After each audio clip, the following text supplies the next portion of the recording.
Hola alumnas y alumnos de Química Orgánica. Lo que vamos a hacer en las siguientes diapositivas es resolver algunos ejercicios de la serie número 11 de la guía de estudios de Química Orgánica.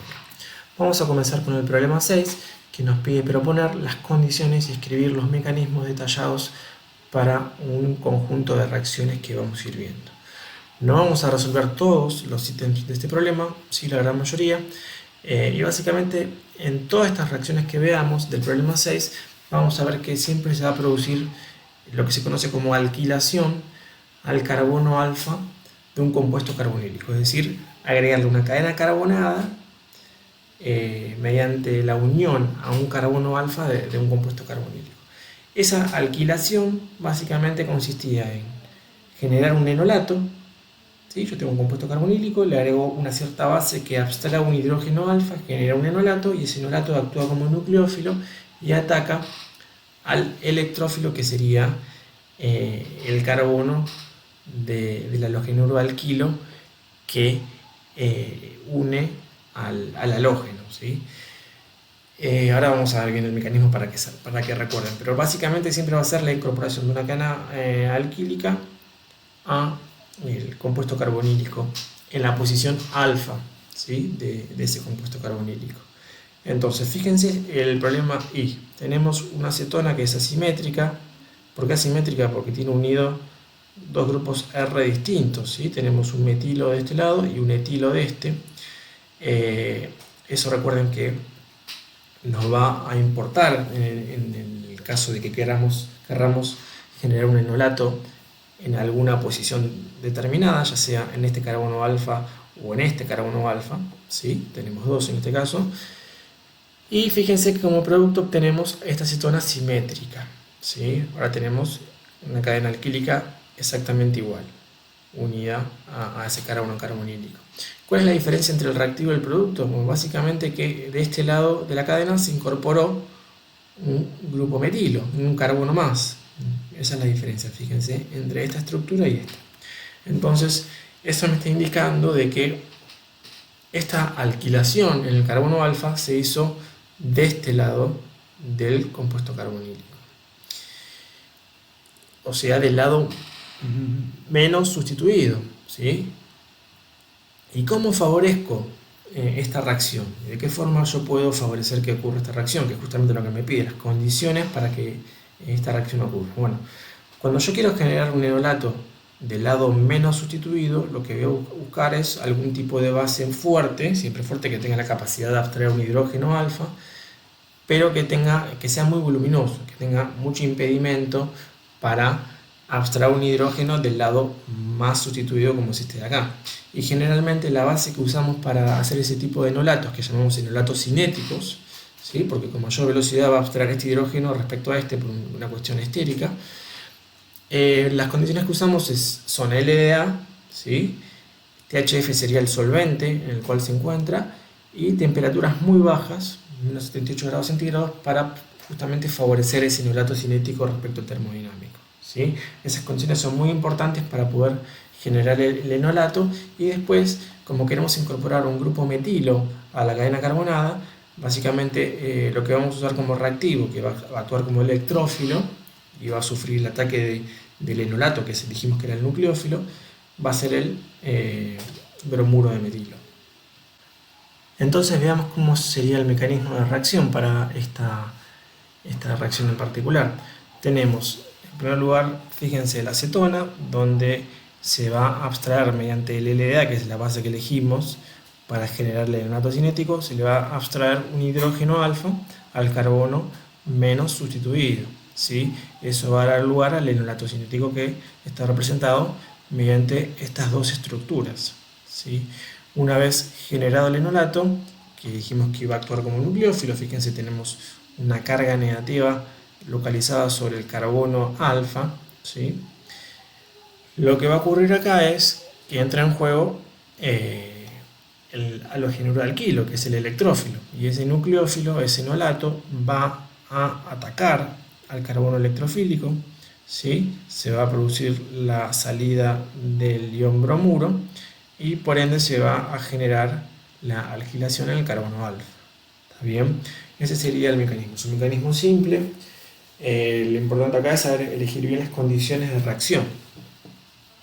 Es importante respetar el orden. En primer lugar, cuando uno agrega el LDA, genera completamente el enolato, ¿sí? Y una vez generado el enolato, recién ahí empieza a agregar el halogenuro de alquilo para poder generar la alquilación. ¿Por qué decimos que traía reacciones secundarias las alquilaciones? Bueno, cuando yo tengo compuestos carbonílicos, hay una reacción que puede también aparecer, que es justamente la condensación aldólica, ¿sí? En el caso de las cetonas. Entonces hay que tener mucho cuidado para poder minimizar la posibilidad de que esa reacción ocurra. Después más adelante vamos a ver bien en reacciones de condensación aldólica.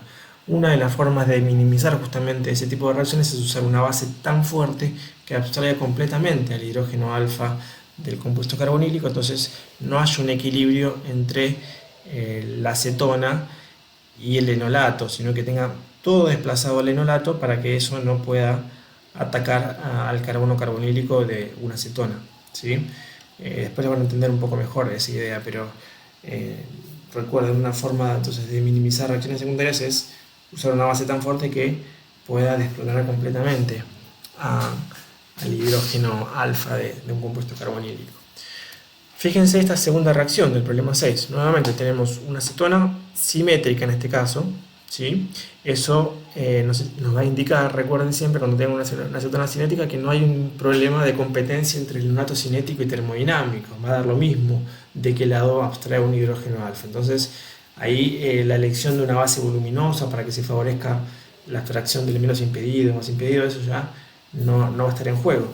Lo importante es usar una base que sea lo suficientemente fuerte para que pueda abstraer ese hidrógeno alfa, ¿sí? En este caso usamos hidruro de sodio, ¿sí? En THF a temperatura ambiente porque, nuevamente, repito, no hay problemas de competencia entre enolatos cinéticos y termodinámicos. Y fíjense que el producto obtenido es este de acá. ¿Qué es lo que se incorporó a esta molécula? Bueno, es este ciclo de acá. Es un ciclo de 6, ¿sí? Entonces, ¿cómo incorporo este ciclo de 6 a la molécula? Básicamente por el uso de un halogenuro de alquilo secundario, que es este de acá, ¿sí? No es lo recomendable para las alquilaciones usar halogenuros de alquilos secundarios, ¿sí? El mecanismo por el cual iba, vimos que eran sustituciones del tipo SN2, ¿sí? Y los halogenuros de alquilos secundarios pueden dar lugar a reacciones secundarias indeseadas, así que no es la mejor opción, pero bueno, para obtener ese producto necesariamente deberíamos usar este halogenuro de alquilo que proponemos acá. Entonces, ¿cómo sería la reacción? Nuevamente tenemos acá la base es el hidruro, ¿sí? Del hidruro de sodio. Va a abstraer un hidrógeno alfa de cualquiera de los carbonos, dijimos que era indistinto, total era simétrica la acetona. Se va a generar el enolato, ¿sí? Tenemos las dos estructuras resonantes del enolato, en la que tiene la carga negativa sobre el carbono, en la que resuena y ese par electrónico va sobre el oxígeno. Y una vez generado el enolato, se agrega el halogenuro alquilo y se va a producir la reacción de sustitución nucleofílica, básicamente porque es el ataque de un nucleófilo a el carbono electrofílico del halogenuro alquilo y se produce la salida del bromuro, como vimos en el ejercicio anterior. Eso se va a repetir, ¿sí? En todos los ejercicios que vayamos viendo. Y obtenemos así el producto deseado, y obviamente es la sal bromuro de sodio, que el bromuro proviene de la salida del anión bromuro del halogenuro alquilo, y el sodio del hidruro de sodio que usamos inicialmente para tener la base para abstraer el hidrógeno alfa. Fíjense el problema 3. El problema 3 nos plantea que teníamos esta acetona, que es la ciclohexanona, ¿sí? Que también es simétrica. Fíjense que tenemos carbono alfa del lado izquierdo y derecho, que es exactamente el mismo, ¿sí? El entorno de cada uno. Así que tampoco hay una competencia de enolatos acá para elegir selectivamente a una posición, va a ser indistinto. Y lo que dice el ejercicio es que a partir de este reactivo inicial, mediante ciertas condiciones, se termina obteniendo este de acá, ¿sí? Que tiene dos cadenas alquílicas incorporadas. Fíjense que de un lado tiene un metilo que se incorporó, ¿sí? Un CH3, y de este lado tiene un compuesto que tiene un doble enlace, que es un alqueno, ¿sí? De 3 carbonos. Fíjense, 1, 2, 3.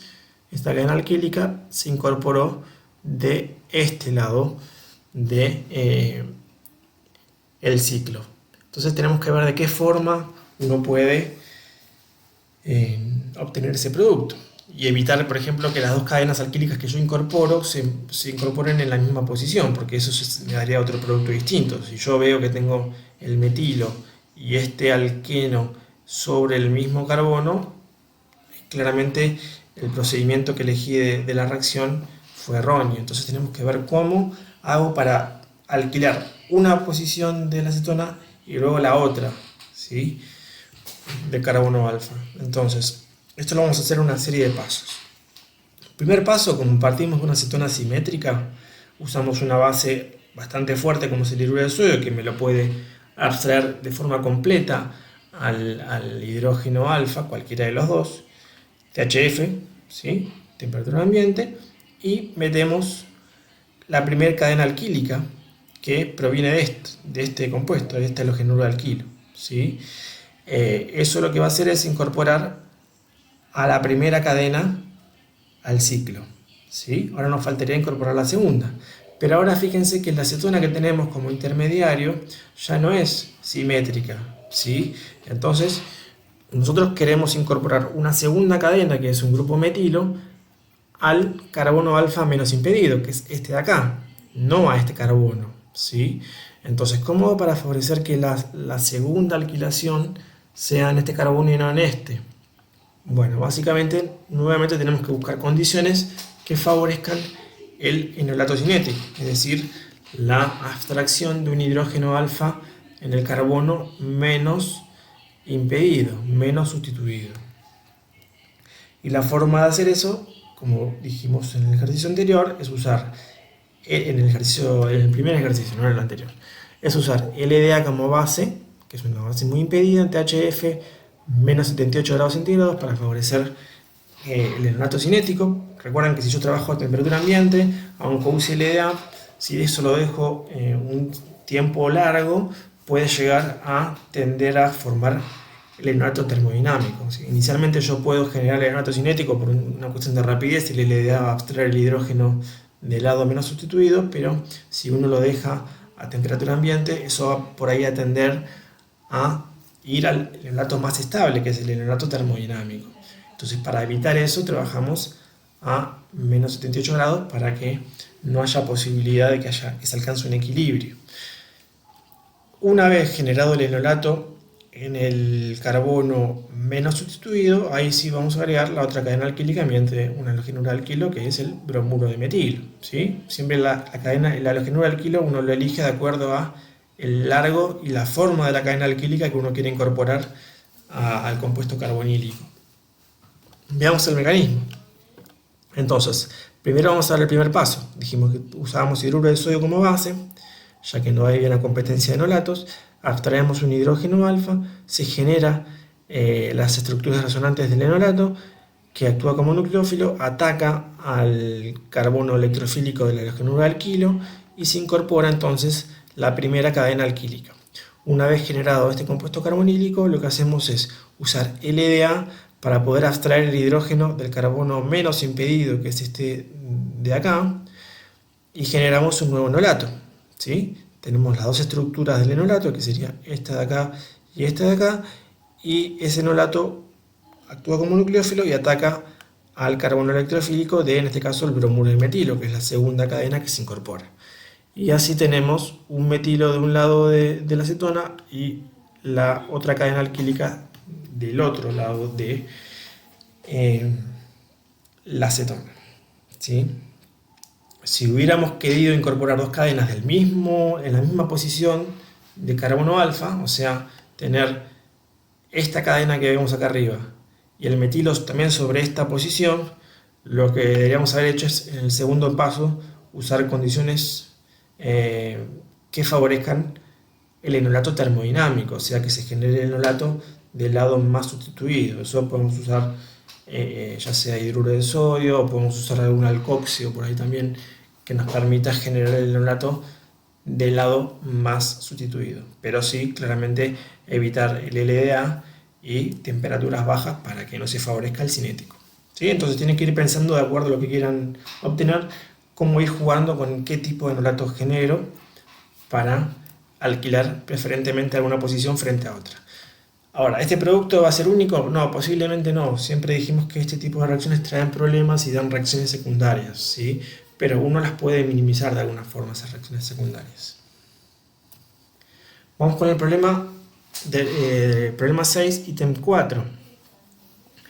Tenemos en este caso un reactivo inicial, ¿sí? Que es un éster, fíjense que es un éster, que tiene un único carbono alfa, o sea, acá tampoco va a haber competencia de enolatos, tenemos un solo carbono alfa, y tenemos que bajo ciertas condiciones, que ahora vamos a ver por qué elegimos estas, obtenemos este éster, fíjense que donde la cadena carbonada se alargó, teníamos de este lado del éster un solo carbono, es un metilo, y ahora pasamos a tener 1, 2, 3, o sea un propilo. Incorporamos una cadena de 2 carbonos, ¿sí?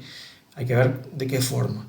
Y fíjense que el producto de abajo que propone este ítem, tenemos la incorporación de 2 cadenas alquílicas, porque fíjense que en la posición alfa al éster se incorporó un etilo, como pasaba en esta reacción de arriba, y un segundo grupo etilo. Se agregaron 2 grupos etilos en el carbono alfa de este éster. Entonces tenemos que ver de qué forma uno puede hacer que ocurra una reacción u otra. ¿Qué es lo que ponemos acá en este cuadro? En la primera reacción se adiciona un grupo etilo al único carbono alfa del éster, y en la segunda reacción se adicionan 2 grupos etilo, por eso tenemos como resultado este producto. La diferencia en las condiciones van a venir por la cantidad de equivalentes que usemos, ¿sí? Si yo uso un único equivalente de base al genuro de alquilo, voy a favorecer que haya una monoalquilación, ¿sí? Que se alquile una sola vez y que la reacción no siga ocurriendo. Ahora, si yo quiero que ocurra una polialquilación, en particular una dialquilación, o sea que se agreguen 2 cadenas alquílicas iguales, voy a usar mayor proporción de la base para que abstraiga 2 hidrógenos alfa, no 1, y mayor proporción de los genuros de alquilo.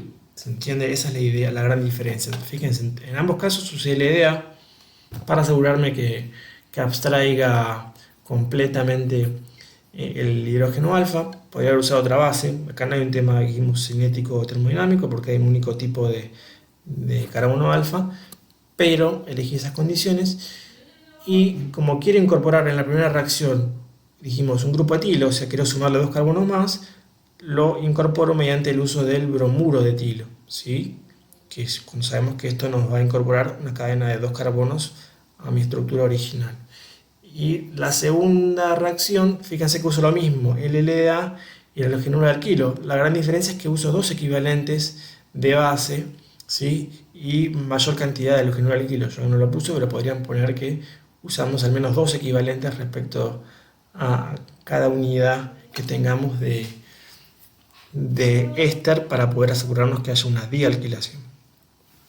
Y fíjense cómo sería el mecanismo. Nuevamente tenemos el éster, el carbono alfa, del cual se va a abstraer un hidrógeno mediante el LDA, se va a generar el enolato, ¿sí? Como venimos trabajando hasta el momento. El enolato, que dijimos que es el nucleófilo, ataca al carbono electrofílico del genuro de alquilo, que es el bromuro de etilo, y se produce la incorporación de la primera cadena alquílica, o sea, el primer grupo etilo. Ahora, si yo quiero incorporar 2 grupos etilo, como vimos en la segunda reacción, esto debe seguir reaccionando. Le abstraigo otro hidrógeno alfa al carbono carbonílico del éster, ¿sí? Mediante el LDA, por eso somos 2 equivalentes, genero nuevamente un enolato y se produce ahora la segunda alquilación por ataque a una segunda halogenuro de alquilo. Y así ahora vemos que hay 2 cadenas alquílicas incorporadas en la estructura del éster. Bueno, y ahora continuamos con el ítem 5 del problema 6. Fíjense que ahora el reactivo inicial es un compuesto al cual lo llamamos dicarbonílico porque tiene 2 grupos carbonilos en su estructura. ¿Sí? Tenemos un carbonilo de una acetona y un carbonilo de un éster en la misma molécula. a diferencia de los reactivos anteriores donde trabajamos con compuestos monocarbonílicos, en particular todos eran cetonas, ¿sí? ¿Cuál es la diferencia? ¿Cuál es la ventaja que tiene un compuesto dicarbonílico? Básicamente que los hidrógenos alfa que se encuentran en el carbono del medio entre los dos carbonilos son mucho más ácidos que los hidrógenos alfa de los monocarbonílicos o de los hidrógenos alfa de algún otro carbono alfa que se encuentre en esta estructura, por ejemplo, que este de acá. ¿Por qué son más ácidos? Básicamente porque está más estabilizado el enolato que se genera porque ahora tenemos tres estructuras de resonancia para representar a ese enolato. Eso lo vamos a ver en el mecanismo, ¿sí?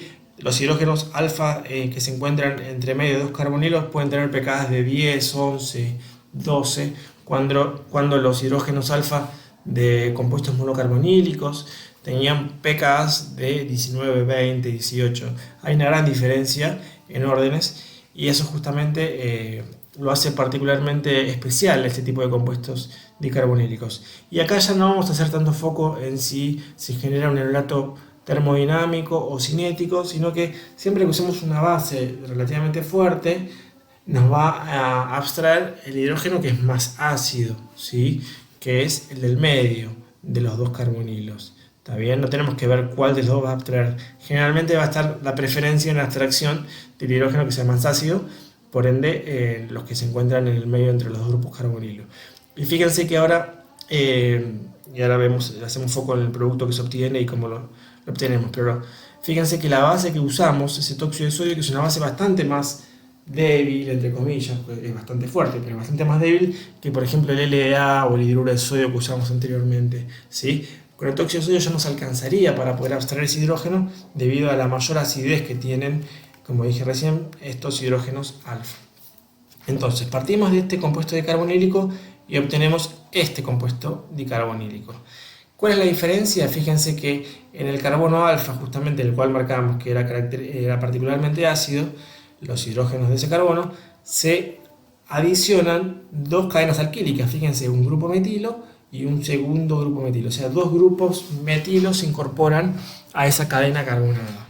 Entonces, claramente acá podemos pensar que se va a generar un enolato en este carbono central, se va a adicionar una cadena alquílica, que es una cadena de un metilo, y después se va a adicionar una segunda cadena alquílica para dar este producto, ¿sí? Entonces, ¿qué usamos? Bueno, básicamente vamos a usar una base que pueda abstraer esos hidrógenos alfa bien acídicos, ¿sí? Acídicos relativamente, ¿no? Porque claramente los hidrógenos alfa, aunque sean más ácidos que los monocarbonílicos, siguen siendo menos ácidos que los fenoles, ¿sí? En algunos casos, o que obviamente los ácidos carboxílicos, ¿sí? O sea, es una cuestión relativa en este caso. Son bastante ácidos, pero siguen siendo menos ácidos que otros compuestos que ya hemos trabajado como los ácidos carboxílicos. Entonces, usamos una base que es el tóxido de sodio y usamos dos equivalentes, básicamente dos equivalentes porque queremos generar dos veces el enolato para poder producir dos alquilaciones con el uso del bromuro de metilo, que también usamos dos equivalentes para poder justamente producir esa dialquilación. Entonces, fíjense en el mecanismo, tenemos el etóxido de sodio, el etóxido es una base fuerte, abstrae el hidrógeno más ácido, que dijimos que era el que se encontraba en el medio entre los dos carbonilos, y se genera el enolato, que fíjense que posee tres estructuras distintas. Tenemos la estructura en donde queda la carga negativa sobre el carbono, en donde se abstrajo un hidrógeno, y después tenemos la estructura en donde queda el par electrónico sobre un oxígeno o sobre el otro oxígeno, ¿sí? Entonces eso nos da la idea de cuán estable es este enolato respecto a los otros que veníamos planteando anteriormente. Y ese enolato, que dijimos, es importante recordar eso, el enolato actúa como un nucleófilo, ¿sí? Tiene capacidad de atacar zonas de densidad de carga positiva de otras moléculas, en este caso de la halura de alquilo. Entonces el enolato se acerca, ataca al carbono electrofílico del halogenuro de alquilo, básicamente el bromuro de metilo, y se produce la primera alquilación, ¿sí? La primera incorporación de un grupo metilo al carbono alfa, al cual hayamos abstraído un hidrógeno. Ahora, hasta ahí no llegaríamos a tener el producto final. Lo que faltaría es nuevamente plantear este mismo procedimiento para abstraer el otro hidrógeno alfa que queda de este carbono alfa y generar nuevamente el enolato y producir una segunda incorporación de un grupo metilo para ahí sí terminar obteniendo el producto final, que es esa doble metilación a ese carbono alfa. ¿Sí? Fíjense, siempre estamos trabajando con alquilaciones, incorporación de una cadena R a la cadena carbonada, siempre en posición alfa de un carbonilo. Entonces, y recuerden que siempre el mecanismo es generar un enolato que actúa como un nucleófilo y toca una zona positiva que sería el carbono adyacente al halogenuro que tengamos. Y el último ejercicio del problema 6 que vamos a ver es el ítem 6, justamente, que nuevamente tenemos un compuesto de carbonílico. En este caso tenemos una dicetona, porque tenemos dos carbonilos de cetonas, ¿sí? Y nuevamente los hidrógenos de este carbono alfa son los más ácidos en comparación de estos de acá. Entonces eso nos va a permitir generar o poder abstraer primero estos hidrógenos centrales, ¿sí? Nuevamente, ¿qué obtenemos como producto final que plantea el ejercicio? Partimos de este compuesto dicarbonílico, de esta dicetona, y obtenemos este compuesto final, ¿sí? Que se encuentra acá abajo. Yo lo separé en dos etapas para mostrar qué es lo que pasó. Fíjense que la diferencia entre esta estructura y la final, que es lo que tienen que siempre buscar ustedes, ¿qué cambió del reactivo al producto? Básicamente lo que cambia es que en el carbono alfa se adicionaron dos cadenas, que a diferencia del ítem anterior, las cadenas son distintas ahora, no son iguales. En el anterior se han adicionado dos grupos metilo, acá se adicionó un grupo metilo, ¿sí? Un CH3, perdón, y se agregó esta cadena que es distinta, ¿sí? Entonces, tenemos que hacer dos etapas para este tipo de alquilación. Una primera etapa vamos a usar el óxido de sodio para generar el enolato abstrayendo un hidrógeno del centro y vamos a producir la alquilación por agregado de este halogenuro alquilo, que es el que incorpora esta primera cadena, ¿sí? Y ahora con el uso de otro equivalente de óxido de sodio vamos a abstraer otro hidrógeno del carbono alfa y vamos a usar un halogenuro alquilo distinto, porque acá dijimos que se adicionaban dos cadenas alquílicas distintas, en este caso bromuro de metilo, para finalmente obtener este producto final. El mecanismo lo pueden plantear ustedes, es exactamente igual al anterior. La gran diferencia es que ahora el halogenuro alquilo se usa uno para la primera instancia y otro para la segunda alquilación. Nuevamente usamos una base no tan fuerte porque dijimos que ese hidrógeno es más ácido y que ya no requiere una base tan fuerte para poder abstraérselo. Ahora continuamos con el problema 7 de la serie 11, donde nos piden que en el ítem A escribamos el producto de las siguientes reacciones detallando el mecanismo por el cual se obtiene ese producto. Fíjense que tenemos como información el reactivo que se utiliza y las condiciones de reacción. Y tenemos que determinar cuál es el producto que se va a obtener a partir de esas condiciones. A diferencia del problema 6, donde lo que teníamos era el reactivo y el producto y teníamos que escribir qué condiciones eran necesarias para que ocurra esa reacción. En el problema 6 vimos que las reacciones eran todas del tipo de alquilación al carbono alfa de un compuesto carbonílico, ¿sí? Teníamos un compuesto carbonílico en el cual generábamos el enolato, que era el nucleófilo, y atacaba al electrófilo, que era un halogenuro de alquilo. En este caso, lo que vamos a ver en el problema 7 son reacciones del tipo de condensación aldólica, donde seguimos teniendo un compuesto carbonílico, el cual se lo transforma en su enolato, el cual es el nucleófilo, pero ahora el electrófilo no es un halogenuro de alquilo como pasaba anteriormente, sino que va a ser otro compuesto carbonílico, que puede ser una acetona o un aldehído, ¿sí? Y lo que se va a obtener es un producto que es un alfa-beta insaturado, ¿sí? A un carbonilo. Fíjense qué quiere decir eso. Tenemos en la posición alfa al carbono carbonílico y en la posición beta un doble enlace. De ahí el nombre de que se genera una cetona alfa-beta insaturada. Entonces vamos a ver cómo sería el mecanismo de reacción. Cómo a partir de una cetona, que fíjense que es simétrica, se obtiene este producto final. En primer lugar, Fíjense, usamos como base, dijimos, el LDA, ¿sí? Que va a abstraer un hidrógeno alfa de esta cetona que es simétrica, por ende no importa de qué carbono alfa se lo abstraiga. Esa abstracción del hidrógeno va a generar una carga negativa sobre el carbono alfa, que sería el enolato, que puede representar de esta forma, ¿sí? O si uno hace un movimiento de pares electrónicos, se puede también representar de esta forma. Estas serían las dos formas, las dos estructuras de resonancia que representan al enolato. Entonces el enolato es el nucleófilo que va a atacar al carbono electrofílico, que es el carbono carbonílico de la otra molécula acetona, ¿sí? Entonces, una vez que se produce el ataque, se produce la migración del par electrónico pi del enlace carbono-oxígeno de esta molécula hacia el oxígeno y nos da como producto esta especie, ¿sí? Fíjense, esta parte de la molécula proviene del enolato que se había generado y esta parte de la molécula proviene de la acetona que fue atacada por ese nucleófilo, ¿sí?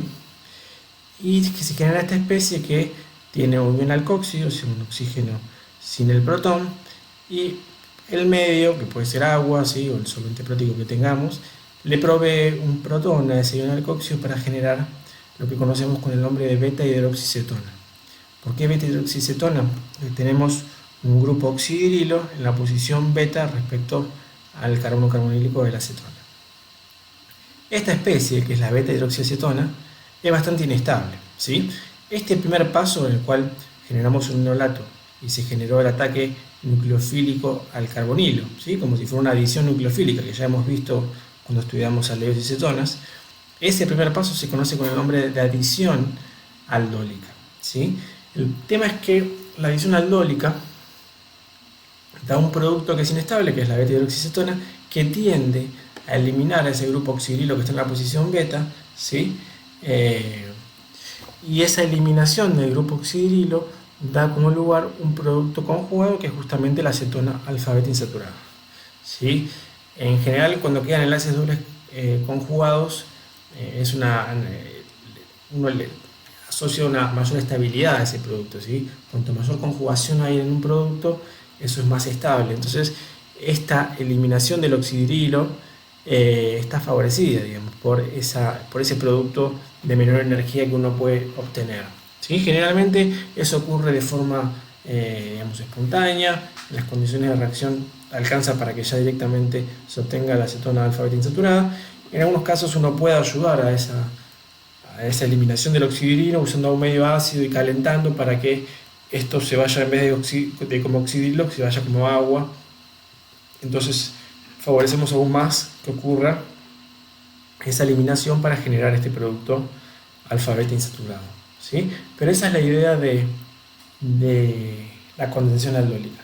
Generamos un enolato que ataca a un carbono carbonílico de alguna acetona o un aldehído para dar un producto de adición aldólica que, como es inestable, tiende a dar como producto final a una cetona alfa-beta insaturada, ¿sí? Fíjense que este caso que vimos acá en la reacción del ítem I, usamos una única especie, ¿sí? No es que yo uso cetonas o aldehídos cruzados, ¿sí? Sino que siempre recurro a una misma especie de carbonílica, ¿sí? En el caso que yo use especies distintas, ¿sí? Una para generar el enolato y otra para que sufra el ataque nucleofílico, en ese caso hablaríamos de condensación aldólica cruzada, ¿sí? Y eso trae problemas porque puede dar una variedad de productos y eso lo vamos a ver en alguno de los ítems de este problema. Fíjense el ítem 2 del problema 7a, en donde tenemos dos reacciones planteadas. Tenemos una acetona que ahora es asimétrica, ¿sí? Este carbono alfa y este carbono alfa son distintos, ¿sí? Ambos tienen una acidez parecida, comparable, también pKs de 19 aproximadamente, pero la diferencia que hay entre esos dos es la velocidad con la cual se pueden abstraer esos hidrógenos si utilizo una base voluminosa, una base impedida, ¿sí? O sea, entra en juego si genero un enolato cinético o termodinámico de acuerdo a qué producto que quiera obtener, ¿está bien? Fíjense que usamos esta cetona asimétrica, usamos en la reacción 1 la LDA como base, ¿sí?, para generar el enolato, y la molécula que sufre el ataque nucleofílico es exactamente igual a la cual yo uso para generar el enolato, ¿sí? Y en la segunda reacción, la diferencia es que la base que uso no es el LDA, sino que es la trietilamina. Entonces, si la diferencia son el tipo de base que uso, claramente lo que se está pensando en este ejercicio es, en un caso, generar el enolato cinético, que uno lo generaba con LDA, THF y bajas temperaturas, que acá no lo aclaran, pero uno podría agregarlo, ¿sí? Eso favorecía que se genere el enolato del lado menos impedido, que sería de este lado de la molécula, del lado izquierdo.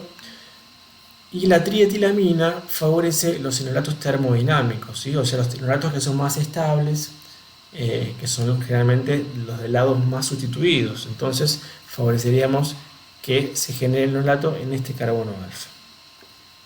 Y obviamente, generar el enolato en un lado o en el otro, ahora sí va a ser distinto en cuanto a qué producto uno puede obtener, ¿sí?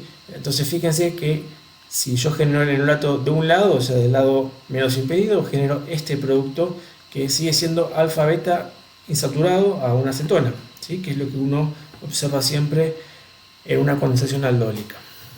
Y en el caso de generar el enolato termodinámico, lo que uno va a generar es este producto alfa-beta insaturado, que es distinto. Fíjense que hay diferencias en los dos productos. Entonces, hay que hacer los mecanismos de los dos, que básicamente la única diferencia va a ser el paso en el cual genero el enolato, ¿sí? Pero la idea siempre sigue siendo la misma. Fíjense, el mecanismo de reacción 1, de la reacción que generamos el enolato cinético. El LDA abstrae el hidrógeno del lado menos impedido de la acetona. Fíjense que esta estructura es la misma, están dadas vueltas, pero es exactamente la misma.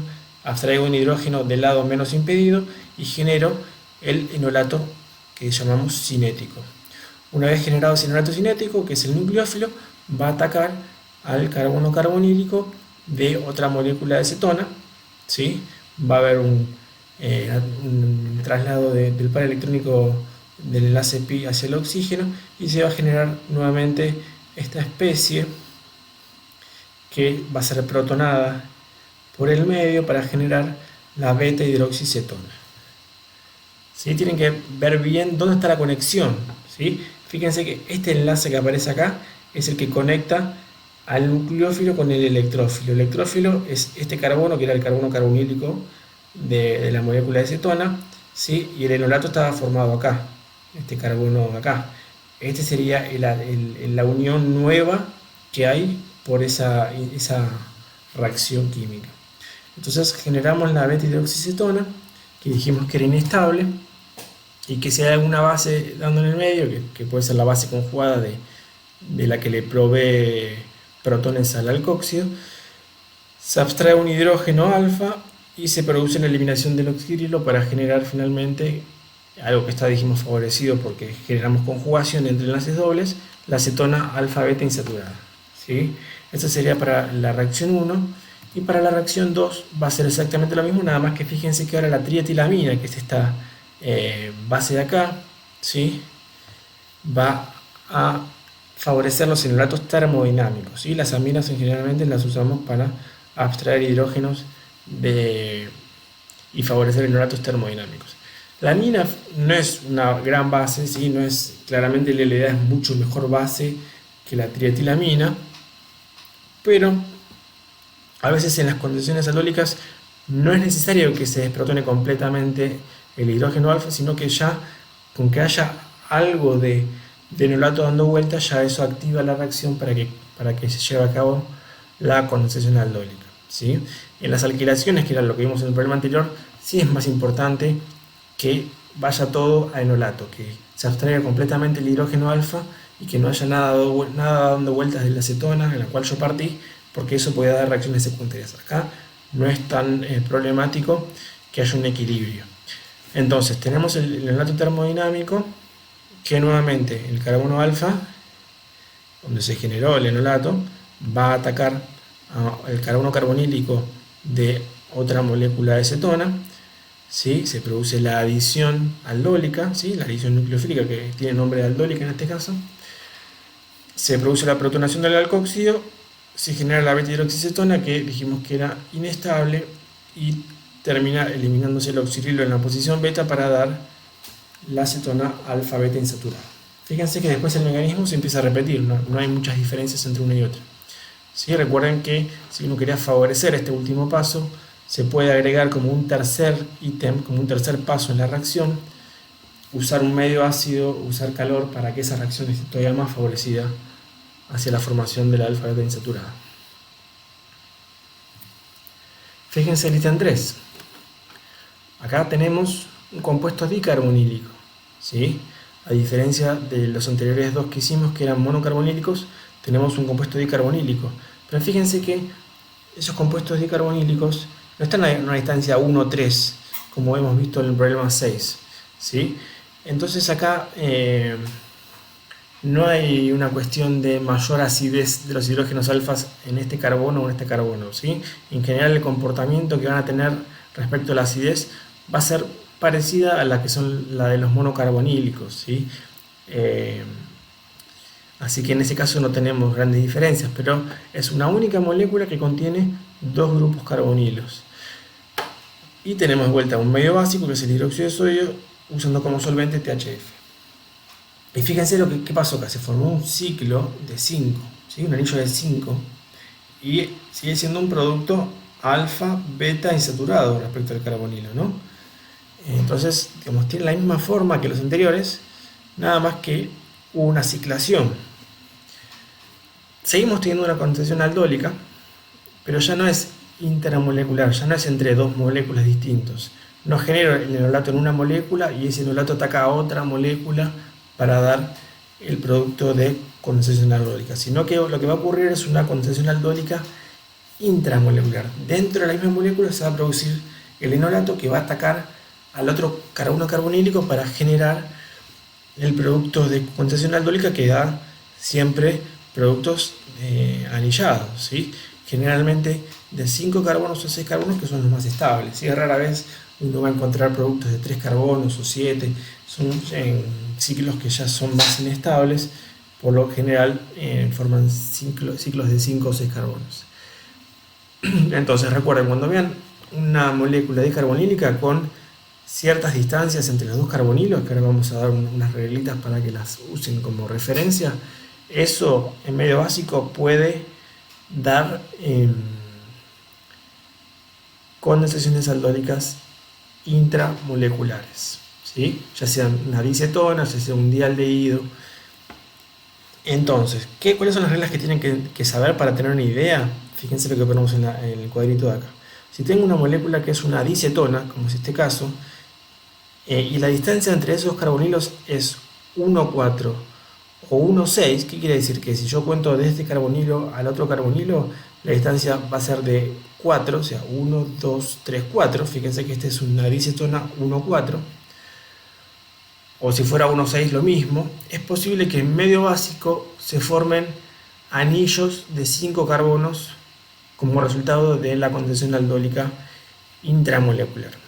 Y si la distancia entre los dos carbonilos es de 1,5 o 1,7, entonces lo más probable es que se formen anillos de 6 carbonos, ¿sí? Que lo vamos a ver en un otro ejemplo más adelante. Eso es importante, porque si sabemos que tenemos un compuesto dicarbonílico, una dicetona, pero que tiene una distancia 1, 2, 1, 3, que es ninguna de las que marca acá en este recuadro, no va a haber posiblemente una ciclación del tipo de aldólica intramolecular. ¿Está bien? Entonces, fíjense, usamos el hidróxido, que el hidróxido no es una base muy buena comparada con el LDA o con un hidruro de sodio, pero lo importante acá es que se genere algo del enolato. Entonces, fíjense, ¿cuál enolato se va a generar? Y en general en este tipo de reacciones intramoleculares, a veces seguir la idea de enolato termodinámico o cinético no es lo lo que marca la tendencia en la reacción, sino lo que va a importar es el enolato que se genera, es aquel que me permita formar un anillo de 5 o 6 carbonos, ¿sí? Por ahí no es el enolato más estable posible para formar, pero es el enolato que después me va a permitir ciclar y generar anillos poco tensos, como es un anillo de 5 o de 6 carbonos. Fíjense acá, en esta estructura tenemos distintos hidrógenos alfa para abstraer. Tengo un hidrógeno alfa para abstraer o 3 mejor dicho, de este carbono, 2 de este carbono, 2 de este carbono y 2 de este carbono, ¿sí? Y generalmente el hidróxido de sodio favorece enolatos termodinámicos. Pero bueno, como dije anteriormente, lo que va a predominar en este tipo de casos es el enolato que me permita formar anillos de 5 o 6 carbonos. Como tenemos una dicetona que tiene una distancia 1, 4, dijimos que vamos a generar un anillo de 5. Fíjense, si yo planteo que el oxidrilo abstrae el hidrógeno alfa que se encuentra en este carbono alfa, o sea, en este que está acá, ese enolato que se generó ahí, ¿sí?, va a atacar al carbonilo del otro extremo de la molécula. Y fíjense que si yo cuento los carbonos que hay entre el carbono donde está situado el enolato al carbono carbonílico, eso me va a indicar la cantidad de carbonos del ciclo que se va a formar. Fíjense que sería 1, 2, 3, 4, 5 carbonos. Y dijimos que íbamos a obtener un anillo de 5. Así que está bien plantear el enolato en ese carbono. Si uno lo plantea acá, en el otro carbono, al lado adyacente a ese carbonilo, la distancia que hay entre ese enolato y el otro carbonilo sería de 1, 2, 3, o sea, formaríamos un ciclo de 3 que dijimos que era inestable. Entonces, ese enolato queda descartado, ¿sí? Así uno va planteando las posibilidades. La otra posibilidad sería que se genere acá, en este carbono de acá o en este carbono de acá, ¿sí? Fíjense, si yo lo genero en este carbono de acá, tendríamos una distancia de 1, 2, 3, 4, 5, que podría ser también posible, pero ¿qué pasa? Entre extraer un hidrógeno de este carbono alfa y este es más estable, porque dijimos que el hidróxido de sodio favorece el enolato termodinámico, o sea, abstrae hidrógenos del lado que tenga mayor cantidad de sustituciones. Entonces hay que ir buscando la vuelta para ver cuál es el enolato preferencial para formar ese ciclo de 5 carbonos. Una vez formado el enolato, planteamos las dos estructuras de resonancia y se produce el ataque, como dijimos recién, del carbono donde está situada la carga negativa hacia el carbono carbonílico más alejado, o sea, hacia el otro extremo de la molécula. Y se produce este ciclo de 5 carbonos y fíjense, todo lo que no está dentro de ese ciclo queda por fuera, ¿sí? Y después el mecanismo tiene la misma idea que veníamos planteando para toda condensación aldólica. Se genera un alcóxido que viene justamente del ataque del nucleófilo al carbono carbonílico. Ese alcóxido es protonado y posteriormente se genera esa beta hidroxicetona que al ser muy inestable da lugar a la cetona alfa beta insaturada. Es importante para este tipo de ejercicios que se enumeren los carbonos que forman parte del anillo.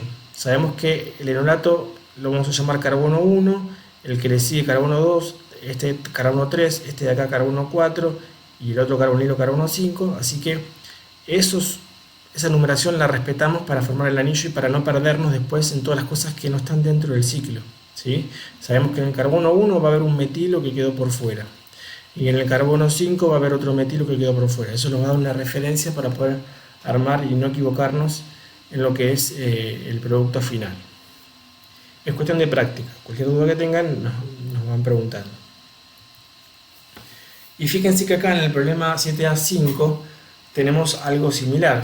Tenemos una dicetona, ¿sí?, que es medio básico, posiblemente de una condensación aldólica intramolecular, ¿sí? Fíjense la distancia entre los dos carbonilos. Tenemos 1, 2, 3, 4, 5. Sería una dicetona 1, 5. Y recuerden de la tabla anterior que las dicetonas 1, 5 tendían a formar anillos de 6 carbonos como más estables, ¿sí? Vamos a tener que buscar en qué enolato va a ser el que se tiene que formar para que se forme ese anillo de 6 carbonos. Entonces, en un primer paso se produce la abstracción del hidrógeno alfa que me da el enolato, que me va a permitir generar ese anillo de 6 carbonos, que en este caso va a ser el del extremo de esta acetona, ¿sí? Ese es el enolato que me permite generar un anillo de 6 carbonos, porque fíjense que si yo cuento de acá del enolato al carbonilo más alejado, tenemos 1, 2, 3, 4, 5, 6 carbonos, que son los que van a dar lugar al anillo, ¿sí? Entonces generamos el enolato, planteamos las dos estructuras de resonancia y después planteamos que ese enolato ataca al otro carbonilo de la molécula, ¿sí? Obviamente siempre al más alejado. Y generamos nuevamente la beta hidroxicetona, se produce la eliminación del grupo oxidrilo que está en la posición beta al carbono carbonílico y producto final una acetona alfa beta insaturada, ¿sí? Que es como una condensación de dos anillos de 6 carbonos. Bueno, entonces esos dos ejercicios son meramente de aldólica intramolecular. Como dije anteriormente, recomiendo altamente numerarse los carbonos que participan del ciclo para ver cómo después uno llega al producto correcto y no se pierde, ¿sí? Es cuestión de práctica. Y el problema 7b nos decía, propongo una reacción o secuencia de reacciones para obtener los siguientes productos. Y teníamos como productos a este compuesto que es un alfa beta insaturado, es una acetona alfa beta insaturada. Teníamos en el ítem 2 a este compuesto que fíjense también que es una acetona en la posición alfa beta insaturada, y tenemos esta acetona alfa beta insaturada. Entonces es importante que ustedes tengan una idea que cuando ustedes tienen como producto final una molécula que es alfa beta insaturada a un compuesto carbonílico, lo más probable es que eso provenga de una condensación aldólica, como veníamos viendo hasta recién, ¿sí? En el problema 7a vimos que todos los productos finales de las aldólicas, ya sean intermoleculares o intramoleculares, daban siempre lugar a un compuesto alfa beta insaturado.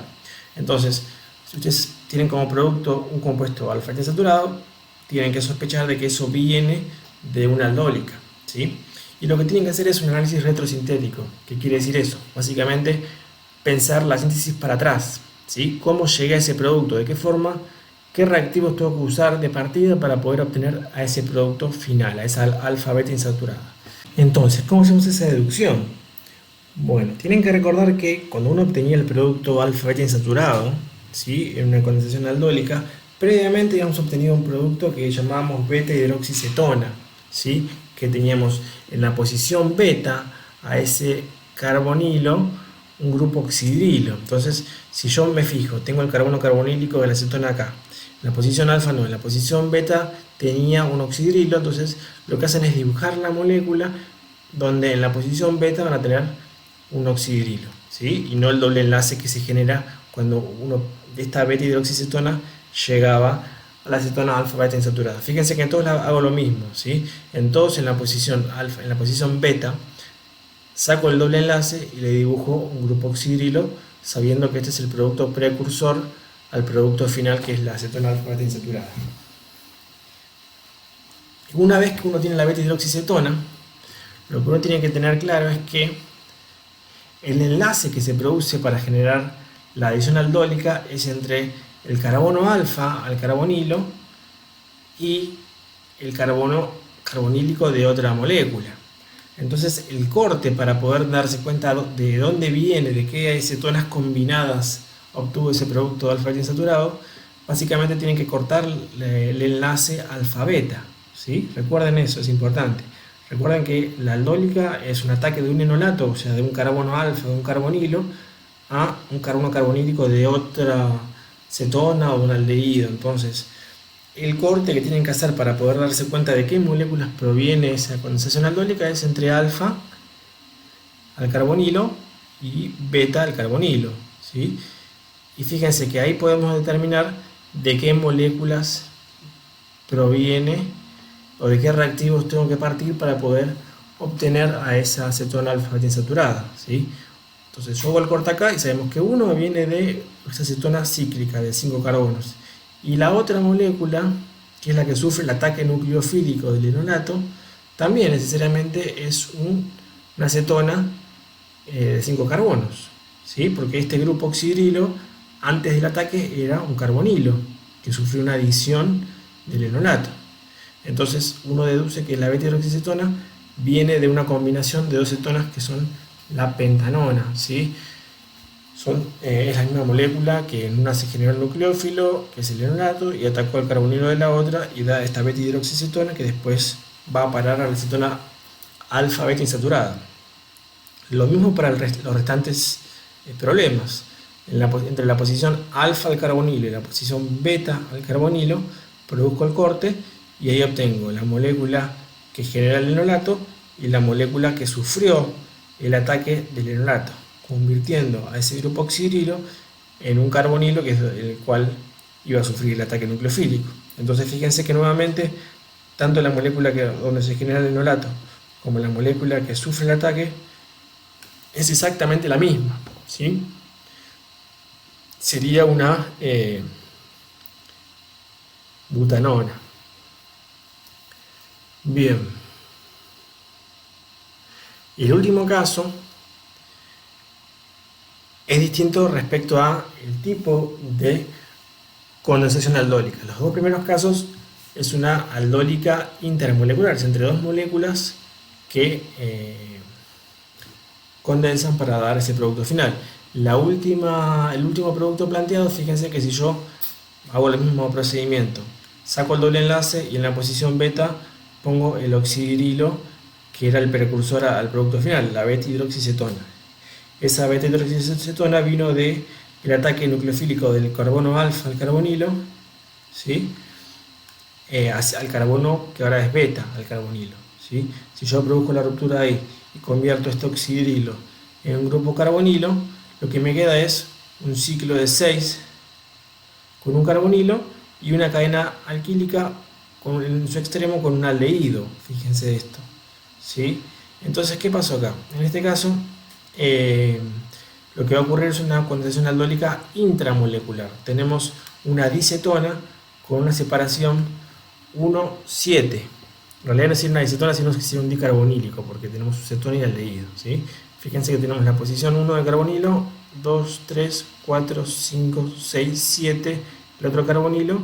Entonces ocurre una ciclación como la que habíamos planteado en los últimos ítems del problema 7a, ¿sí?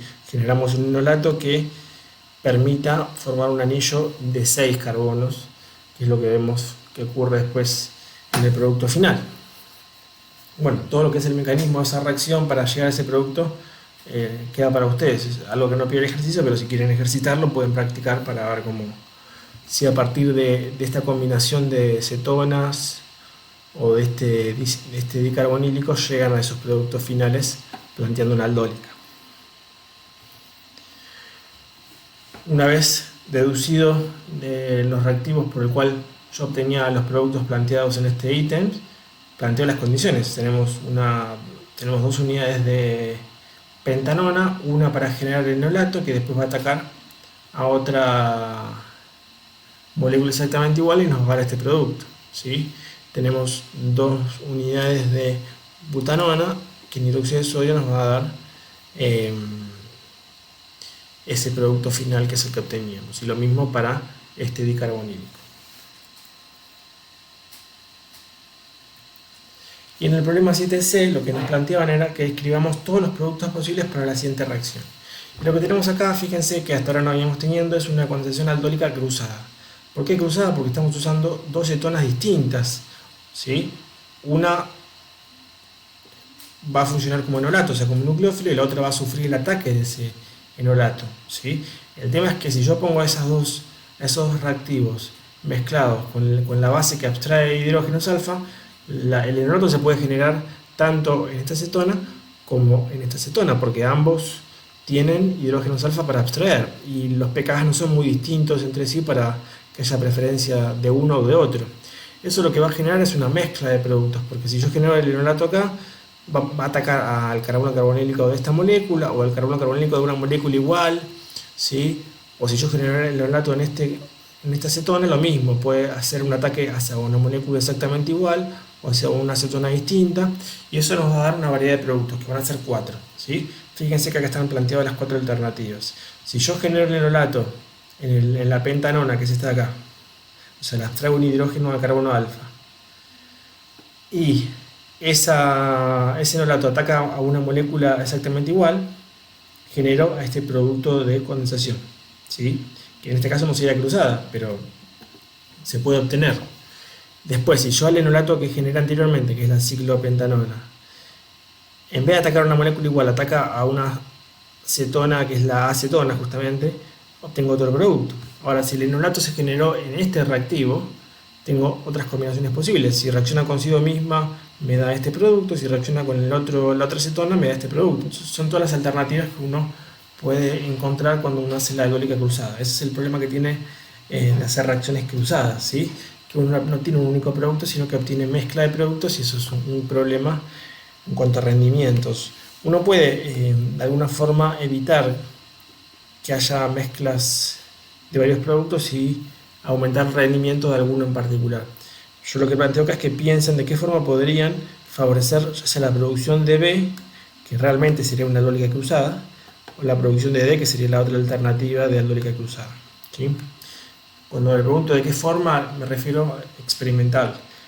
Agrego todo al mismo tiempo, agrego uno, genero el enolato, después agrego el otro. ¿De qué forma ustedes piensan que podrían mejorar los rendimientos de los productos de una aldólica cruzada?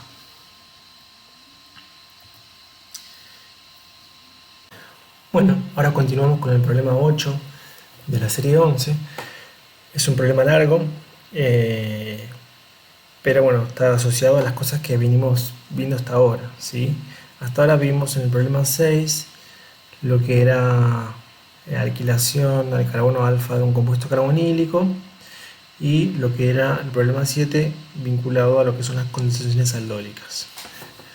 En el problema 8 tenemos que determinar la identidad de 3 compuestos distintos en base a diferentes datos y diferentes espectros de IR que nos van a permitir elucidar los compuestos. Entonces, tenemos un compuesto X de fórmula molecular carbono 6, hidrógeno 14, oxígeno 2, que tiene asociado un espectro de IR que ahora vamos a ver, se hace reaccionar con el trióxido de cromo en ácido sulfúrico acuoso en THF como solvente para dar un compuesto I de fórmula molecular carbono 6, hidrógeno 10, oxígeno 2, que también tiene asociado un espectro IR que ahora vamos a ver. Ahí se le agrega un equivalente de LDA THF a menos 78 y se lo deja reaccionar hasta temperatura ambiente para dar un compuesto Z de fórmula molecular carbono 6, hidrógeno 8, oxígeno, también con su respectivo espectro de IR. Entonces nos pide que propongamos estructuras compatibles con X, Y y Z y que escribamos los mecanismos involucrados para las dos reacciones que nos plantea. Y por último, proponer algún método para purificar el compuesto Y respecto al de Z una vez finalizada la reacción. Entonces, fíjense, tenemos el compuesto, yo puse esto en la tableta de acá, tenemos el compuesto X con esta fórmula molecular que va a reaccionar con el óxido de cromo y ácido sulfúrico, que sabemos que es un oxidante, ¿sí? Oxidamos alcoholes primarios a ácidos carboxílicos, oxidamos alcoholes secundarios a cetonas, y alcoholes terciarios no eran oxidados, ¿sí?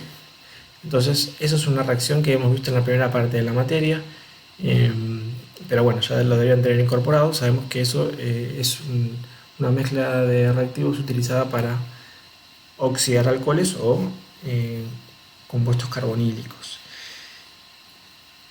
Entonces, fíjense que después ese compuesto que obtenemos, que llamamos I, es puesta en las ciertas condiciones, que son el LDA, que es una base fuerte, voluminosa, THF y menos 78 grados centígrados. Fíjense que eso tiene pinta de que estamos generando un enolato del tipo cinético. Acuérdense que estas condiciones que uno usa eran para favorecer un enolato cinético. Así que eso ya nos está dando la información de cuál es el objetivo de esa parte de la reacción. Si queremos generar un enolato, básicamente, necesariamente tenemos que tener un compuesto carbonílico en esta parte de la reacción, ¿sí? Porque siempre el enolato se genera en base a la abstracción de un hidrógeno alfa a un carbono carbonílico. Así que eso también nos está dando algo de información para poder tener una idea de qué tipo de compuesto parecería ser Y o X de acuerdo a qué tipo de reactivos y condiciones se usan en cada reacción. Algo que es importante que uno tiene que siempre tener la costumbre de hacer, si uno tiene como información de los compuestos la fórmula molecular de cada uno, tiene que determinar lo que llamamos el número de insaturaciones del compuesto, que básicamente las insaturaciones son los enlaces múltiples, ¿sí? El enlace doble, el enlace triple, ya sea entre carbonos o un carbono-oxígeno. Por ejemplo, un carbono carbonílico me aportaría una insaturación, ¿sí? Un enlace doble me aportaría otra insaturación. Un ciclo, un anillo de 5 o de 6 también aporta una insaturación, ¿sí? Aunque no haya un enlace múltiple de forma explícita, ya el tener un ciclo agrega una insaturación a ese compuesto. Por ejemplo, si yo tengo un anillo aromático, como si fuera un benceno, por ejemplo, tenemos 3 enlaces dobles con cualquier anillo aromático del tipo benceno, y además tenemos una insaturación por el ciclo, así que tendríamos en total 4 insaturaciones para un anillo bencénico, ¿sí? Para que tengan una idea de cómo se determina ese número. Entonces, para calcular el número de insaturaciones, lo que hacemos es usar esta formulita de acá que contempla la cantidad de carbonos que tiene ese compuesto, la cantidad de hidrógenos, de nitrógeno, de halógenos, que sería el X, y en base a eso, haciendo esta sumatoria y resta y división de cantidades de átomos, uno obtiene la cantidad de insaturaciones que tiene ese compuesto, ¿sí? Puede que no tenga ninguna, puede que tenga una de cierta cantidad. Haciendo la cuenta para el compuesto X, ¿sí? Si hacemos 2 por 6 carbonos, 12, menos 14 hidrógenos sería menos 2, no tengo ni nitrógenos ni halógenos, así que no suma, más 2, 0, divido un número, me da 0. Me está diciendo que este compuesto X no tiene ninguna insaturación en su estructura, no tiene enlaces dobles, ni es un ciclo, ¿sí? Así que eso ya también me da una información extra que la puedo usar para encontrar la identidad de ese compuesto. Si uso la misma fórmula para el compuesto Y, ahora tenemos 2 insaturaciones en la estructura, ¿sí? Y si hago la misma fórmula para el compuesto Z, tengo una insaturación más, ¿sí? Que, como dijimos anteriormente, pueden provenir de ya sea un ciclo, puede ser un enlace doble, del tipo carbono-carbono, carbono-oxígeno. Eso lo vamos a ir viendo con otras informaciones que vayamos encontrando. Entonces, comenzamos con el compuesto X. Entonces, sabemos que de acuerdo al número de saturaciones no tenemos ninguna, ¿sí? Tenemos 2 oxígenos en la estructura, ¿sí? Así que si no tenemos insaturaciones, sabemos que los oxígenos no pueden provenir de grupos carbonilo, por ejemplo, porque los carboneros deberían tener dobles enlaces y ya deducimos que no había dobles enlaces, así que el oxígeno no puede venir de los compuestos del tipo aldehído, ni cetona, ni ácidos carboxílicos, ni ésteres. Tenemos que reducirnos básicamente a los éteres y a los alcoholes, ¿sí? Y fíjense que en el espectro IR de ese compuesto encontramos una señal característica de los alcoholes, justamente, que es el estiramiento OH, que está cerca de los 3350 centímetros a la menos 1, ¿sí? En números de onda.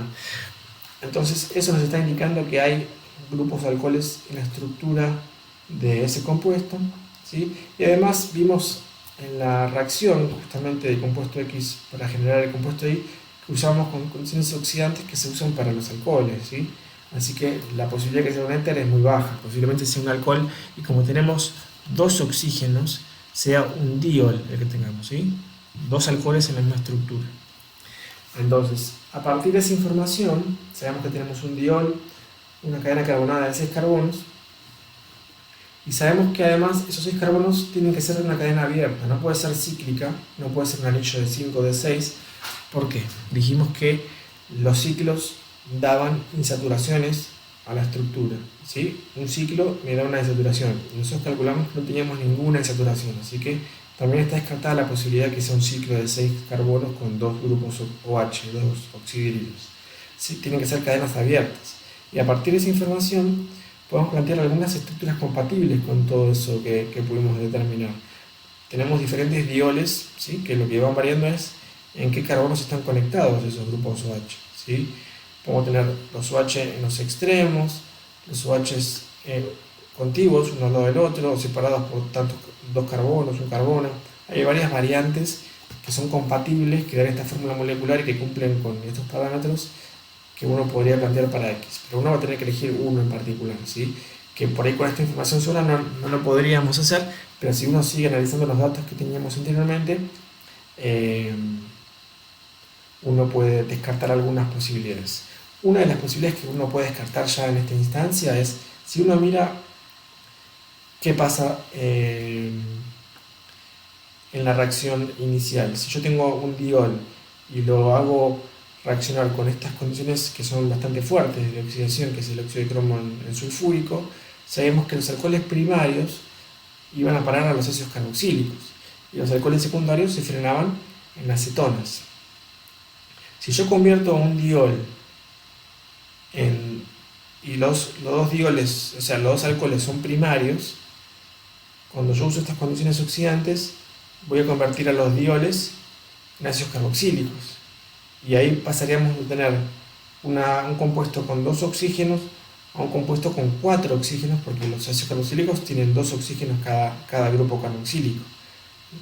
No sé si se entiende lo que estoy planteando. Entonces, eso nos hace pensar de que no podríamos tener alcoholes primarios, porque necesariamente si yo tuviera un alcohol primario, se debería modificar el número de oxígenos una vez oxidado un alcohol primario, porque convertiríamos un oxígeno en 2. Yo paso un alcohol a un ácido carboxílico, se duplica la cantidad de oxígenos. Y eso no está pasando, estamos manteniendo el mismo número de oxígenos en la estructura. Y eso pasa cuando yo tengo un alcohol secundario. Si yo tengo un alcohol secundario, sabemos que ese alcohol secundario pasa a un carbono carbonílico que en ese caso sí mantiene el número de oxígenos en la estructura. De esa forma uno podría descartar, por ejemplo, esta estructura que plantea alcoholes primarios en los extremos, porque no cumpliría con lo que ocurre luego de la reacción, ¿sí? Pasando al compuesto I, fíjense que tenemos esta fórmula molecular y dijimos que teníamos 2 insaturaciones en este caso, ¿sí? Y manteníamos la cantidad de oxígenos. Y si se fijan en el espectro de IR del compuesto I, tenemos una señal muy característica cerca de los 1700, es una banda muy finita y muy intensa, que viene asociada al estiramiento carbono doble oxígeno, ¿sí? Que es característico de los compuestos carbonílicos, ¿está bien? Eso me está dando la pauta de que una vez que el compuesto X es tratado con el óxido de cromo y sulfúricos, ocurrió una oxidación y se generaron compuestos carbonílicos. Entonces, fíjense, a las alternativas que había planteado antes como estructuras compatibles para el compuesto X, si yo las someto a esa oxidación, que es el óxido de cromo con sulfúrico, convierto a este diol en este dicarbonílico, convierto a este diol en este dicarbonílico y así con cada una de las estructuras planteadas como compatibles, ¿sí? Y cumple, fíjense que cualquier compuesto que se genera de ese dicarbonílico cumple con el número de insaturaciones que uno observa para ese compuesto ahí. Tenemos 2 insaturaciones que va de la mano de estos dobles enlaces que se generaron por la oxidación de los dioles, ¿sí? Así que por ese lado es compatible a lo que estamos observando, a la señal del espectro de IR que observa un carbonilo en la estructura y al número de insaturaciones y obviamente a la fórmula molecular, ¿sí? Es un carbono 6, hidrógeno 10, oxígeno 2, cualquiera de estos compuestos dicarbonílicos. Entonces, fíjense que todos los compuestos que planteo acá a la izquierda son compuestos que cumplen con los requisitos que planteamos para el compuesto X.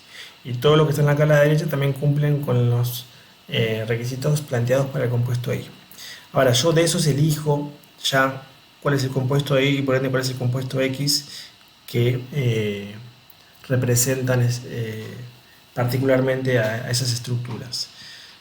¿Cómo lo hago eso? Bueno, con esta información todavía no podría determinarlo, si no podría llegar a deducir cuál es el compuesto X o Y. Tengo varias posibilidades.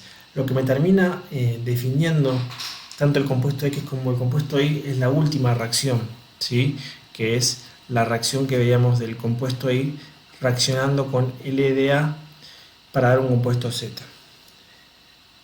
¿Por qué? Porque si yo tengo un compuesto Y que es dicarbonílico y luego reaccionar con LDA-THF menos 78 grados, la única forma de que haya reacción, porque es una única molécula dicarbonílica, es una dicetona, es si la distancia entre esos dos carbonilos en el compuesto Y cumple con los requisitos para que haya algún tipo de condensación aldólica intramolecular, ¿sí?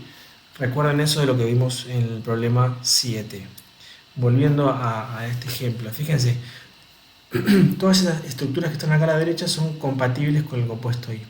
Ahora, la distancia entre este carbonilo y este carbonilo es 1 a 2. ¿Y eso qué quiere decir? Que si yo lo hago reaccionar a este compuesto con LDA, THF menos 78, no va a poder ocurrir una condensación aldólica del tipo intramolecular, ¿sí? Por la distancia que hay entre los carbonilos. En este caso sería 1,3, tampoco sería posible. En este caso sería 1,4. Y recuerden que esa distancia entre los carbonilos sí podía dar lugar a condensaciones aldólicas intramoleculares, ¿sí? Con la formación de un anillo de 5 carbonos. Eso recuerden lo del problema 7. Y el último también es una distancia 1,2, tampoco podría formar una aldólica intramolecular. Entonces, fíjense qué es lo que vemos en el compuesto Z, que es el último producto de esta serie de reacciones. Tiene 3 insaturaciones, ¿sí? Tiene un oxígeno en su estructura, a diferencia del compuesto Y y X que tenía 2. Y en el espectro de IR observamos que se mantiene la señal a 1700, que es la del carbonilo, o sea, sigue habiendo un carbonilo en la estructura. Vemos un pico medio imperceptible, pero siempre es medio de baja intensidad, que es el estiramiento carbono-hidrógeno de un alqueno, ¿sí? Que está entre 3010 a 3095, y vemos un pico un poco más intenso en 1600 que corresponde al estiramiento carbono-carbono de doble enlace. Eso nos está indicando una forma de que hay un alqueno dando vuelta en la estructura de ese compuesto Z. Y fíjense que si yo elegí este compuesto ahí como compatible, ¿sí? con lo que plantea esa reacción, como dije anteriormente, sabemos que las cetonas dicarbonéricas con instancias entre carbonos 1,4 pueden dar una aldólica intramolecular en presencia de LDA, ¿sí? Generamos el enolato en un carbono y se produce el ataque al otro carbonilo, formando un anillo de 5 carbonos. ¿Está bien? Y las otras posibles dicarbonílicos que habíamos encontrado para el compuesto I, ninguna podía ciclar para formar anillos de 5 o de 6. Por eso lo descartábamos. Y fíjense que el producto final que uno obtiene es este anillo de 5, que es alfa-beta insaturado, que es lo lógico para una aldólica. ¿Sí? Sabemos que el producto final de una condensación aldólica daba siempre compuestos del tipo alfa-beta insaturado al carbonilo. Y fíjense que esta estructura que uno plantea para el compuesto Z como compatible tiene una insaturación por el doble enlace carbono-oxígeno, una insaturación del alfa-beta y una insaturación por el ciclo, que son las 3 que estamos observando para ese compuesto, así que es compatible también por ese lado. Esa es una forma de encontrar la estructura, ¿sí?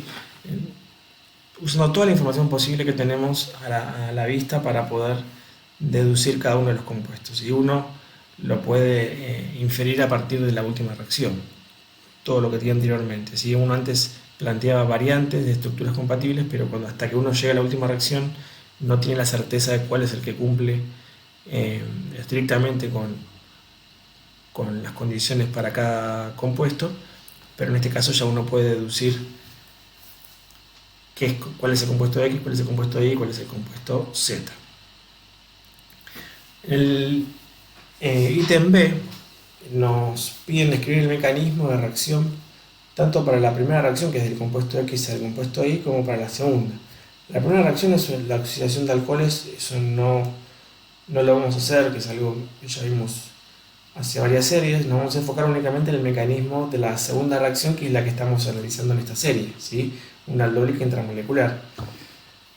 Entonces tenemos al compuesto I, que tenía esta fórmula, ¿sí? Un compuesto de carbonílico, una dicetona, con una distancia 1, 2, 3, 4, ¿sí? Donde el LDA abstrae un hidrógeno del carbono alfa. Yo puse oxidrilo acá, pero está mal, ¿sí? Sería el LDA lo que plantea esta reacción. Uno podría hacer con hidróxido de sodio, por ejemplo, pero acá usan LDA. Abstrae un hidrógeno alfa del carbono carbonílico, y ese enolato es el que después produce el ataque nucleofílico al carbono carbonílico del otro extremo de la molécula. Se genera el ciclo de 5 carbonos. Previamente pasamos por la beta hidroxicetona, que termina dándonos la cetona alfa beta insaturada, ¿sí? Entonces ahí tendríamos el mecanismo que describe para esa reacción que encontramos entre el compuesto I hacia el compuesto Z. Y si alguno tiene duda de cómo uno deduce que hay una aldólica intramolecular y no hay otro tipo de reacción, fíjense que la cantidad de carbonos desde el compuesto I y el compuesto Z se mantiene. Tenemos 6 carbonos en el I y en el Z. Eso es una información clave para darse cuenta que hay una reacción intramolecular, que sería la única forma de que se mantenga la cantidad de carbonos, porque si hubiera una aldólica intermolecular, la cantidad de carbonos se debería duplicar al menos, ¿sí? Entonces eso no pasa. Si mantiene la cantidad de carbonos, implica que lo que ocurrió nada más ahí fue una ciclación por una aldólica del tipo intramolecular, ¿sí? Es otra información que también nos ayuda a llegar con los compuestos. Y el ítem C lo que nos pregunta es qué tipo de método de purificación uno puede usar para separar los compuestos I y Z, ¿sí? Que son los que están involucrados en esta última reacción. Lo que podemos usar es alguna técnica cromatográfica, ¿sí? Investiguen lo que es la cromatografía, qué ramas de cromatografía tenemos, hay diferentes tipos de cromatografía, cuál podrían usar para separar compuestos de este estilo. Igual más adelante lo vamos a describir con una técnica, porque se usa bastante en algunos de los trabajos experimentales la cromatografía, así que después lo van a ver, pero si ya pueden investigar un poco y entender cómo funciona esta técnica, mejor. Y ahora vamos con el problema 10. El problema 9 es parecido al 8 en cuanto a que tienen que determinar la identidad de distintos compuestos y tienen como información espectros de IR y diferentes reacciones involucradas que las van llevando a poder determinar la identidad de cada uno, ¿sí? Eso les queda a ustedes de tarea. Y veamos el problema igual de tarea a todos, ¿no? Obviamente que nosotros damos la clase, los explicamos en detalle, pero ustedes tienen que sentarse a hacerlo solos. Problema 10 dice: escriba los productos de las siguientes reacciones detallando sus mecanismos. Hasta ahora vimos problema 7, alquilación de carbono alfa, problema 6, alquilación de carbonos alfa, problema 7, condensación aldólica, ya sea intermolecular, intramolecular y también cruzada, en el caso de usar cetonas distintas o aldehídos distintos también podría ser. Y en el problema 8 aplicamos la aldólica intramolecular, pero seguimos trabajando con una reacción que ya hemos visto. Y en el problema 10 vamos a ver una reacción nueva, que es la que se conoce con el nombre de adición de Michael, ¿sí? Para que se lleve a cabo una adición de Michael tenemos que tener un compuesto carbonílico, ¿sí? Que por presencia de una base nos da un enolato, o sea, de vuelta generamos un nucleófilo que es el enolato, como veníamos haciendo hasta ahora. Y ese enolato va a reaccionar con un reactivo que tiene una posición que es electrofílica, una posición con densidad de carga positiva, que tiene la característica de ser un compuesto carbonílico alfa beta insaturado, ¿sí? Donde ese enolato que uno genera a partir del compuesto carbonílico de partida va a atacar en la posición beta a ese compuesto carbonílico alfa beta insaturado, ¿sí? Repasen bien cómo era la adición de Michael. Fíjense, en primer lugar, ocurre una adición de Michael, se genera un enolato a partir de la acetona simétrica que tenemos, que es la pentanona, utilizando como base terbutóxido. ¿Sí? Es una base bastante fuerte. Y el enolato generado, que es el nucleófilo, va a atacar a la acetona alfa beta insaturada, que es lo que ponemos en segundo orden, ¿sí? Y ataca a la posición beta, que es la posición susceptible al ataque de un enolato. ¿Está bien? Y después esa reacción va a seguir por una reacción que ya hemos visto, que es una condensación aldólica intramolecular. Ahí vamos a ver cómo sería el mecanismo de reacción. Pero básicamente partimos de una pentanona, le agregamos en primer lugar una base para generar el enolato, y ese enolato va a atacar la posición beta de un compuesto alfa beta insaturado carbonílico, que puede ser un acetona, un aldehído, un éster, y va a dar lugar a un compuesto que es 1,5-dicarbonílico. Y ese compuesto dicarbonílico con distancia 1,5 puede seguir reaccionando, ¿sí?, mediante una condensación aldólica intramolecular, que ya hemos visto. Sabemos que los compuestos del tipo dicetona 1,5 podían dar lugar a lo que llamamos condensación aldólica intramolecular, ¿sí? Y eso es lo que va a ocurrir en este ejercicio. Ahora vamos a ver cómo es el mecanismo. Va a ocurrir en el primer paso una adición de Michael, ¿sí? O sea, una adición de un enolato a la posición beta de un compuesto del tipo alfa beta insaturado, y después ese compuesto dicarbonílico va a poder seguir reaccionando para dar lugar a una aldólica intramolecular. La combinación de una adición de Michael y una condensación aldólica intramolecular se la conoce con el nombre de anelación de Robinson o anillación de Robinson, ¿sí? Entonces, veamos cómo sería el mecanismo. Tenemos la pentanona, a la cual con la presencia del terbutóxido se le abstrae un hidrógeno alfa. Generamos la carga negativa sobre el carbono alfa, que es el enolato, que se puede expresar de estas dos formas resonantes. Ese enolato va a atacar la posición beta del compuesto carbonílico alfa beta insaturado, que sería en este caso una acetona alfa beta insaturada, y el ataque del enolato a la posición beta lo que hace es produce un reordenamiento de los electrones. Fíjense que el par electrónico de este enlace va a parar a este nuevo enlace, y el par electrónico del enlace pi hacia el oxígeno, y queda formado un nuevo enolato. Mediante ese reordenamiento de electrones nos queda una estructura que también es un enolato sobre el carbono alfa a este carbonilo. ¿Y qué pasa? Fíjense que si yo tengo un enolato con un compuesto de dicetona con distancia 1,5, eso podría dar, como dijimos anteriormente, a una condensación aldólica intramolecular. Fíjense que si yo tengo el enolato formado en este carbono, la ciclación no es muy favorecida, porque tendríamos un ataque de ese carbono alfa al carbono carbonílico del otro extremo, que tendría una distancia de 1, 2, 3, 4 carbonos. O sea, formaríamos un ciclo de 4 que está poco favorecido. Ahora, si yo esto lo dejo estabilizar a este enolato un tiempo, ese enolato va a migrar a este carbono alfa, porque va a estar más favorecido para la formación de un anillo de 6 carbonos. Fíjense que si el enolato, en vez de estar formado acá, queda formado en el extremo de este compuesto carbonílico, ahora la distancia va a ser 1, 2, 3, 4, 5, 6 carbonos, o sea, daría un anillo de 6, que está mucho más favorecido.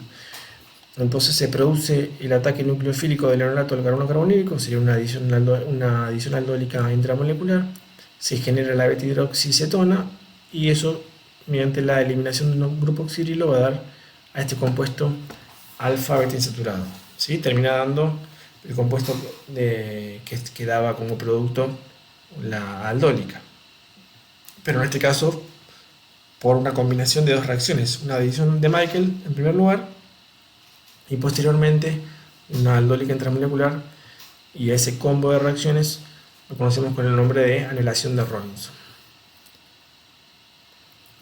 En el ítem 2, fíjense, de vuelta tenemos un compuesto carbonílico, una acetona, que en primer lugar reacciona con una base, que es el terbutóxido, como pasaba anteriormente, y eso va a abstraer el único hidrógeno, el único carbono alfa que tiene es este que está acá a la derecha. Le puede abstraer un hidrógeno alfa a esa cetona para generar un enolato. Y ese enolato, fíjense que en un segundo paso reacciona con una acetona nuevamente que es alfa beta insaturada.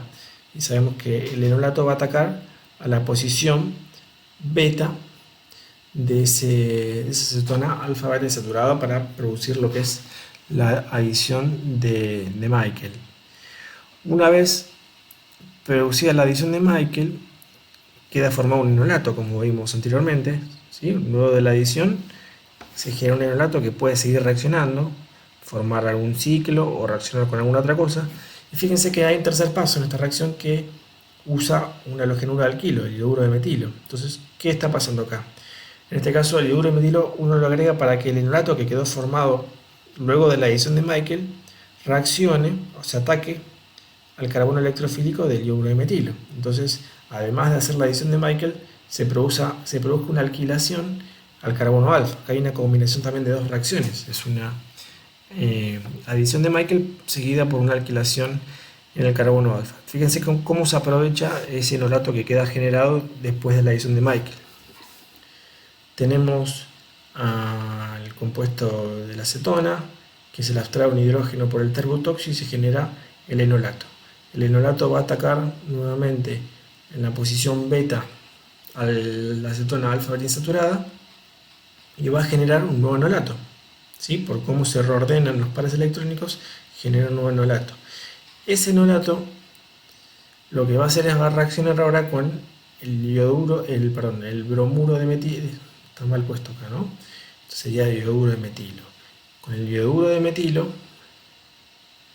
para adicionar justamente un grupo metilo en esta posición y termina quedándonos este producto final, ¿sí? O sea, la forma de destruir el enolato, o sea, de que el enolato se consuma, es hacerlo reaccionar con el yoduro de metilo en este caso.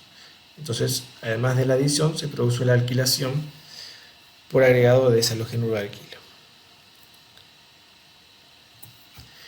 El ítem 3 del problema 10, fíjense que ahora partimos de un compuesto dicarbonílico, ¿sí? Y con la distancia 1,3 entre los carbonilos. Eso, acuérdense que hacía que los carbonos que se encontraban entre medio de entre esos dos carbonilos sean hidrógenos mucho más ácidos que los monocarbonílicos o los que estaban en otras posiciones, como por ejemplo este.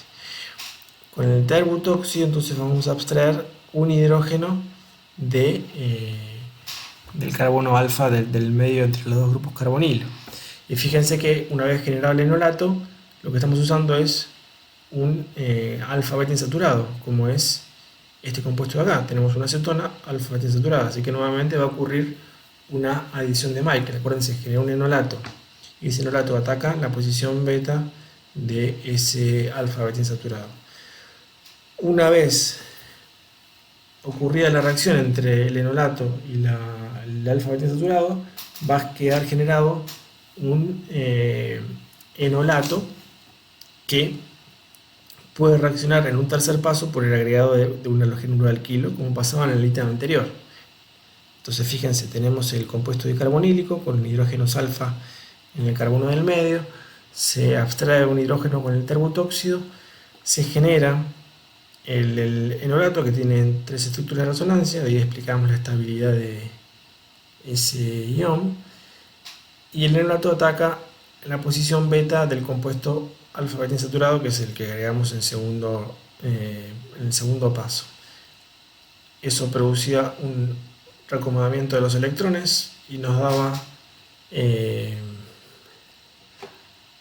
lugar a la formación de un enolato.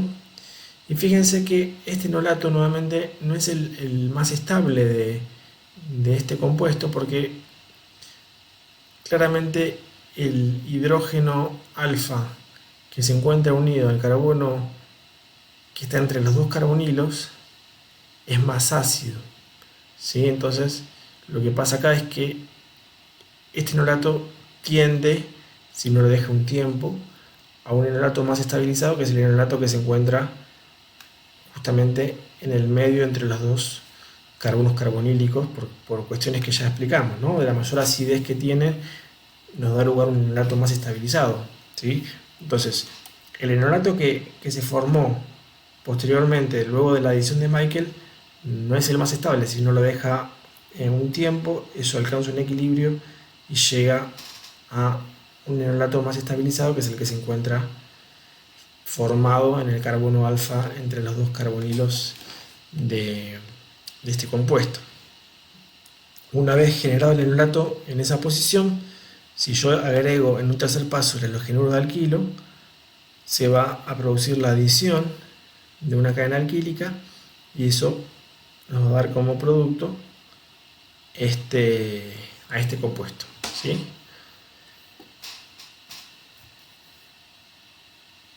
Entonces, recuerden, eso es muy importante. Yo cuando tengo un enolato formado en un compuesto dicarbonílico, siempre el enolato más estable va a estar en el carbono alfa que esté entre los dos carbonilos, ¿sí?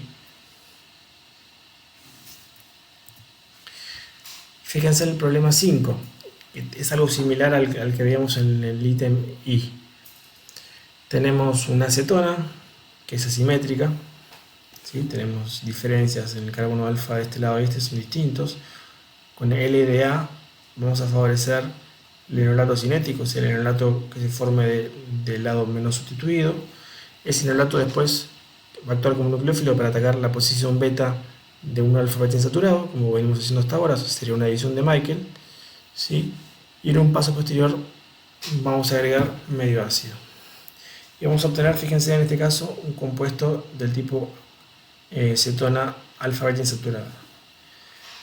Fíjense que en un primer paso, entonces, a partir de LDA, abstraemos un hidrógeno alfa de la acetona y obtenemos al enolato, que va a atacar a la posición beta del alfa beta insaturado y va a generar este compuesto 1,5 dicarbonílico con el enolato formado en esta posición.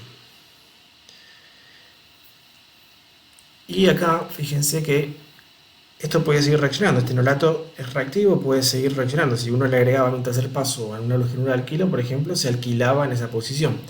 Ahora, si yo no le agrego nada, ese enolato puede migrar hacia otro carbono alfa, ¿sí? Que favorezca la